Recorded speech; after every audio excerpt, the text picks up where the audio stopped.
క్రీస్తు అంటే భౌతికంగా అర్థమవుతున్నాడు. మీరు ఒకసారి చూడండి, నేను చెప్పేది అబద్ధం కాదు. ఆ రోజుల్లో ప్రత్యక్షంగా ఉన్నప్పుడే ఆయన అర్థం చేసుకోవడం కష్టమైపోయింది. లూకాసు వార్త 12వ అధ్యాయం 13వ వచనం నుంచి చదువుదాం. ఆ జనసమూహములలో ఒకడు, బోధకుడా, పిత్రార్జితములో నాకు పాలు పంచి పెట్టవలనని నా సహోదరునితో చెప్పమని ఆయన అడగగా ఏమని అడిగాడట?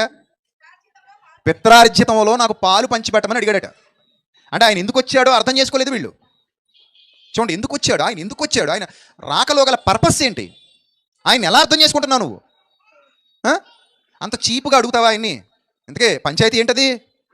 ఆస్తిలో వాటా కోసమట. ఇప్పుడు పంచాయతీ ఎవరు తీర్చాలట? యేసుప్రభు వారు తీర్చాలి.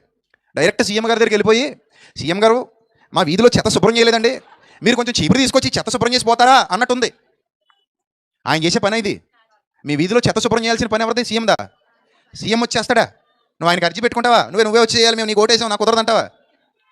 అంత నీచంగా ఉంది తను అడగ